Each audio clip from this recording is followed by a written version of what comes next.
a giant creature rises from the water to attack a Japanese city, prompting the government to devise a plan to stop it. If they don't, it could mean the end of humanity. That's why today, Shin Godzilla.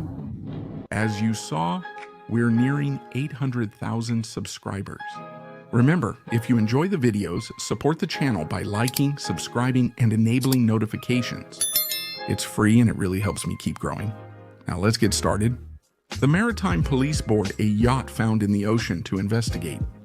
And at that moment, an explosion in the water caused flooding in the city's tunnels.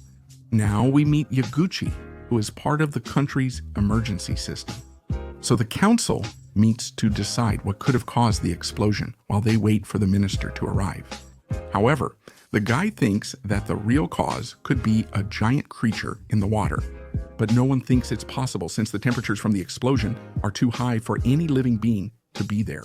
They go to the meeting room where he is scolded for alarming others, as disobeying higher-ups could get them fired. They discuss with advisors until the boy asks them to consider the creature. The minister tells him to stop playing games since this is a serious meeting. But his assistant tells him to turn on the news after spotting a beast in the water. Everyone is now talking privately, believing elimination is best, while waiting for scientists to decide how to proceed.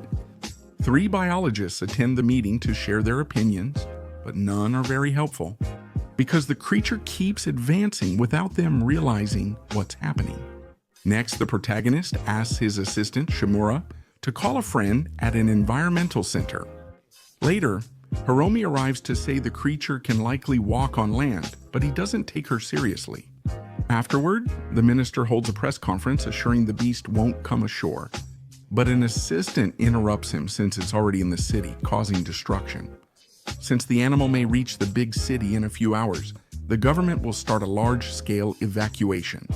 But the best solution would be to start with a military attack to delay it, although the country hasn't used weapons since World War II. The minister must give an order, or other countries will have to step in. They don't want this, so they persuade him to order the attack. When the armed forces meet, they're unsure how much force to use to avoid collateral damage. They're later told it's stopped, but not for the reason they believe, since we see that it has grown arms and can now walk on 2 legs because it's evolving. Finally, the air forces arrive, waiting for the minister's orders to fire, although they hesitate to proceed with the mission because there are still some civilians left in the city, giving the creature time to start running back to the sea. Days later, the city tries to return to normal, as the sea beast hasn't been seen. Despite causing significant damage, the government remains uneasy while it lives.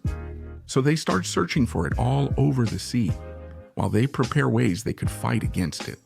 Now we see that Yaguchi has been promoted to lead his own research team in hopes of learning more about the creature. They bring together many experts, including Hiromi, who thinks it may need nuclear energy to survive. Then our protagonist calls around and learns some city areas have altered radiation levels, until one of the team members discovers that the entire path the creature traveled is full of high levels. Later, they meet the minister to update him, believing they should address the public. Since it's unconfirmed if the creature is radioactive, they prefer to wait. To make matters worse, the United States has advanced in the investigation. So they want to meet our protagonist. Then Kyoko arrives to speak for the United States and partner with him. She wants him to investigate Goramaki, who predicted the sea beast's appearance. In return, they provide classified information about her. Days later, they meet and learn the yacht from the start was his. She gives him a document that finally calls the creature Godzilla. Now, the team discovers a radioactive material leak from 60 years ago, and that's what Godzilla has been using to feed. Before, it was an unknown sea creature, but after absorbing so much radiation, it has evolved rapidly each year. Other cabinet members also found the animal's radioactive components. Everything suggests its body contains previously unstudied chemical elements. They tell the minister to announce this at a press conference. Meanwhile, the protagonist team reviews Kyoko's data on Goramaki. One of them realizes Godzilla creates too much heat, and his blood cools him down. There, everyone plans to use a coagulant to stop his blood before he freezes himself. First, they need to organize many things to execute what they call the Yaguchi plan. Forget the name. Let's get to work, yes sir. Days later, everyone discusses the work as they try to find a solution driven by hope, until they recommend our protagonist to take a bath because he's been stinking for days. Hours later, Shimura joins him as Godzilla reappears and heads toward the city. He's much bigger now due to all his evolution during this time. With damage expected to worsen, mass evacuations start. They persuade the minister to order an attack since the Yaguchi plan isn't ready yet. So the armed forces prepare to stop the creature before it reaches the big city. The helicopter's bullets don't harm it, so they try missiles, which also fail. They then move to phase 2, using tanks to slow it down. Noticing Godzilla slowing down, they fire missiles from afar until it stops. They move to phase 3, where planes drop bombs and force it to change course. Just as they seem to be winning, a bridge crashes onto the military command center. The only option now is to accept United States help, since they've already sent planes to attack. While preparing the partnership, the minister asks civilians to evacuate underground. But Godzilla will pass through their building too, so they'll have to leave, even though they didn't want to.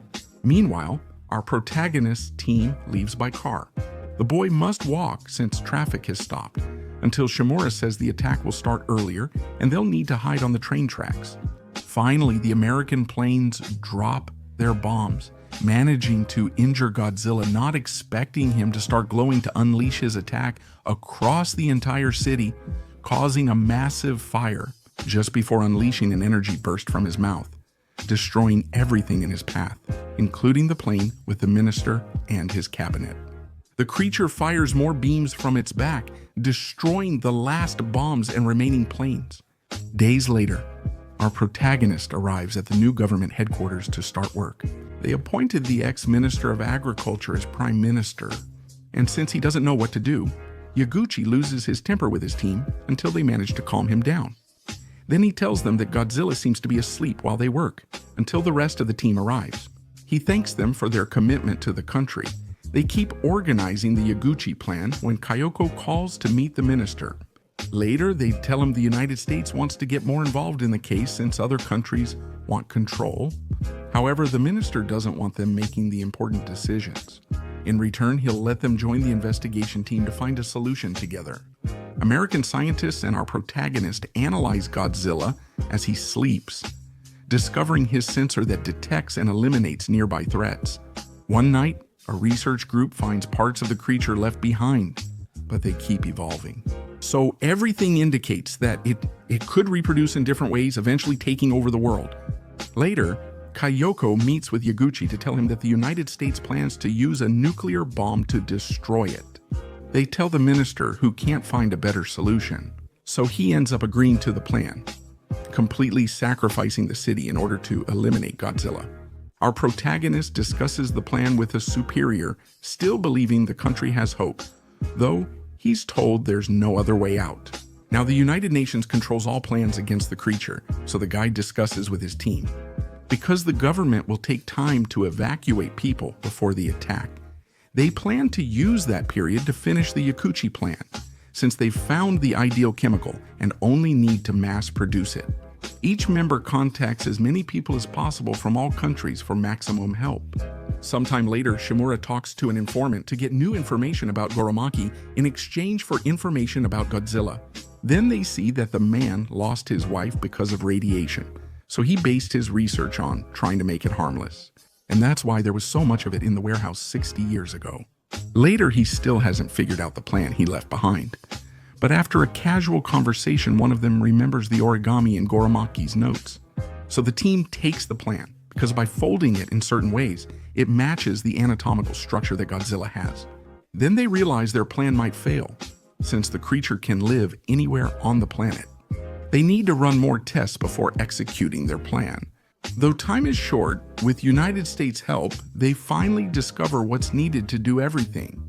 A team member persuades the minister to approve it, despite lacking United Nations authorization, because it will be better to act before letting other nations make decisions for their country.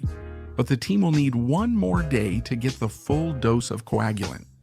So they try to get help from other countries, delaying the date of the attack. Meanwhile, Kayoko talks to a man because she wants to help our protagonist, although he tells her he doesn't recommend it because it could affect her future career. However, she is determined to do whatever it takes to end the Yaguchi plan quickly. 10 days later, our protagonist tells his friends he wants to be on the front lines during the attack since he can't lead from safety. While others risk their lives, he urges those joining Godzilla not to fear, as their mission is crucial. The future of Japan depends on you.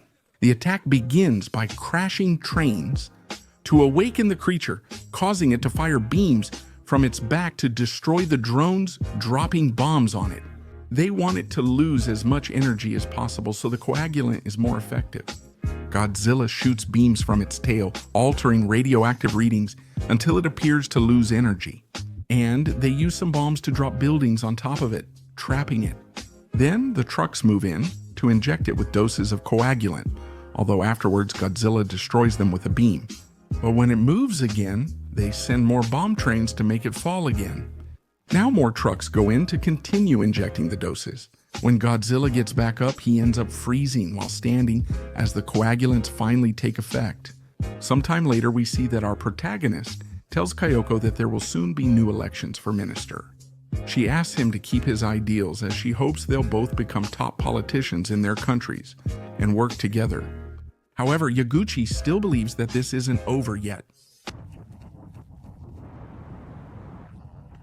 Even though Godzilla's body is frozen, strange human-sized beings appeared from its tail. This was Shin Godzilla. Remember to like, comment which movies you want next, subscribe, and enable notifications so you don't miss new videos.